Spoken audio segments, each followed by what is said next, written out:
এদিকে দেবা পাগলের মতো আঁকিকে খুঁজে বেড়াচ্ছে। এরপর দেবা মনে মনে বলতে লাগে, পিয়ারকে ওর গোডাউনে আঁকিকে লুকিয়ে রাখেনি তো। এরপর দেবা যায় এবং আঁকি বলে ডাকতে লাগে। এরপর দেবা একটা প্লাস্টিক ঢাকা অবস্থায় গাড়ি দেখতে পায়।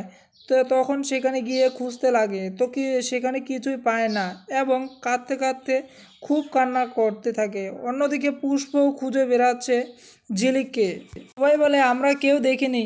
এরপর পুষ্প সুসাইড করতে যাবে, তখনই ঝিলিকের বাবা পুষ্পকে বাঁচায়। অন্যদিকে পিয়ারকে আর ঝিলিক দুজনে মিলে আঁকির লাশটাকে নিয়ে গিয়ে মাটির নিচে পুঁতে ফেলে। পিয়ারকে মাটি দিয়ে আঁকিকে পুঁতে ফেলবে, তখনই ঝিলিক মনে মনে বলতে লাগে, আমরা কেউ মরবো না, আমরা কেউ মরবো না, আমরা মারবো। এদিকে দেবা আসে পিয়ারকের অফিসে এবং সব কিছু চিৎকার করে ডাকতে লাগে, পিয়ারকে কোথায় আছে, বেরিয়ে আমার সঙ্গে। অনেক দিন ধরে তোর আমি দেখতেছি, তোর সাথে আমার পুরনো শোধ নিতে আমি তোকে আমি ছাড়বো না, তোকে আমি শেষ করে ফেলবো। পিয়ারকে কোথায় আছে, বেরিয়ে আমার সামনে আয়। কিন্তু কিছুই না পেয়ে সব কিছু ভেঙে চুরে ফেলে দেয় দেবা। এরপর ঝিলিক ভিডিও করে রাখে। এরপর ঝিলিক ভিডিও করলে পিয়ারকে বলে, এই ভিডিও কেন করছিস?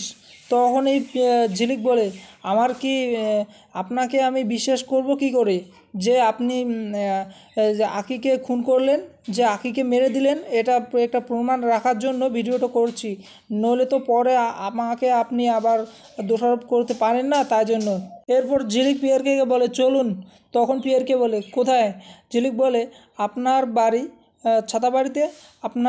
আপনার বাড়ি, আপনার ছেলের বউ আমি আপনার বাড়ির ঘরের লক্ষ্মী। এদিকে দেবা পাগলের মতো করে আঁকিকে খুঁজে বাড়িতে ফেরে অসহায় হয়ে। পল্টু কিছু বললে দেবা মনে মনে বলে, আমি তো আঁকিকে বিয়ে করেছি, ঝিলিককে তো নয়। পল্টু কিছু বাজে কথা বললে দেবা পল্টুর গালে থাপ্পড় মারে। এদিকে দেবা তার মায়ের সাথে কথা বলতে থাকে কল্পনার মাধ্যমে। আর এই কথাটা শুনে যে ঝিলিক আর আঁকির দুজন মেয়ে রয়েছে, এই কথাটা শুনে ঝিলিকের বাবা চমকে যায়। ঝিলিকের বাবা মনে মনে বলতে থাকে, ঝিলিক আর আঁকি, ঝিলিকের নামেই কি আবার আঁকি? আর এরপর ঝিলিক আর পিয়ারকে একসাথে দুজনেই ছাতা বাড়িতে ঢুকে পড়ে। এই দৃশ্য দেখার পর গৌরব একদম চমকে যায়। এরপর পিয়ারকে গৌরবকে বলে, গৌরব আমি তোকে বলে দিচ্ছি, বাড়ির বৌমা মানে আমার বৌমা, সে ঘরের লক্ষ্মী। আর এই ঘরের লক্ষ্মীকে কেউ যদি অসম্মান করেন তাহলে কিন্তু আমি কাউকে ছাড়বো না, অসম্মান করলে আমি সবাইকে বকবো কিন্তু। এই কথা শুনে সবাই চমকে যায়। ঝিলিক বলে ছবি তুলবো? এরপর গৌরব মনে মনে বলতে লাগে, এই বাড়িতে ঢোকার জন্যই আঁকি পিয়ারকের হাত ধরলো। আমি এটা দেখে নেবো, এটা শেষ দেখে নেবো। তো বন্ধুরা, তোমাদের এপিসোডটি কেমন লাগলো প্লিজ মোটামুটি কমেন্টে জানাবেন। নতুন এপিসোড দেখার জন্য চ্যানেলটি সাবস্ক্রাইব করে পাঠাতে ধন্যবাদ।